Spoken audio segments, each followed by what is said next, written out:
Aion puts the player in a unique fantasy world in which there are three opposing factions, the Elios, Asmodean, and the Balor. The world, about 1,000 years ago, was torn apart, and when the world was torn apart, the factions were all separated. And no one knew the other side still existed until recently when they've discovered each other in an area known as the Abyss.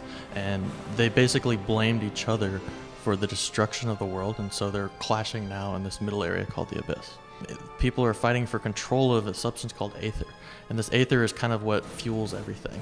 The players there's different fortresses that are created, and they're allowed to capture and siege them, and they'll be owned by both the Balor, which is PvE, and the opposing faction for PvP.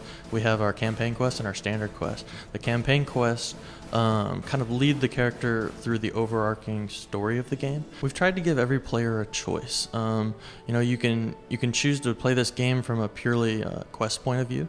You can stay on your side of the world and involve yourself in the story and the depth of the deep lore, or you can travel to the Abyss and engage in high level PvE content.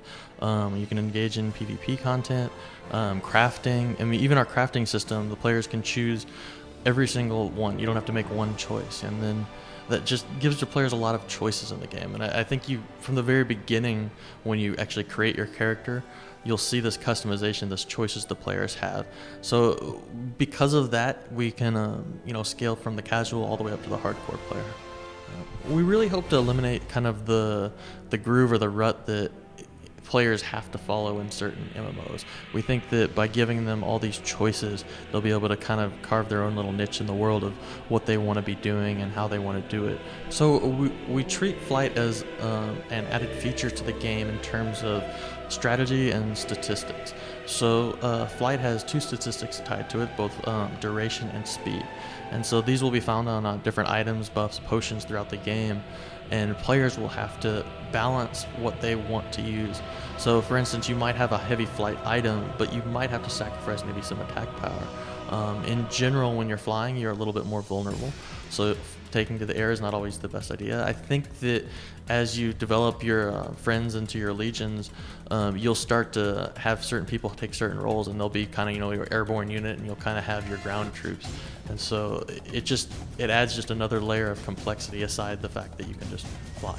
We're using the Crytek engine, the Crytek 1 engine, and it actually provides a great solid foundation for the player in terms of stability, rich graphics, and just overall it's able to scale really well. We put a lot of emphasis on art and textures versus a lot of like 40,000 shaders or technologies that tend to bog down a machine and maybe just doesn't bring out the art as much as you need to.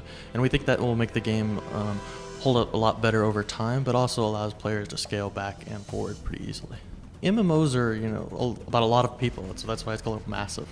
And so we think that with this engine, it's allowed us to do some things to allow people to participate in these massive battles or, massive sieges without having to, upgrade to the latest technology. Playing is believing. We think it's a great game, and we really hope you guys get the chance to play it here, and stay tuned in the coming months and you'll start seeing Aion move forward. We're in internal testing now, and we'll be moving forward towards more public testing very soon.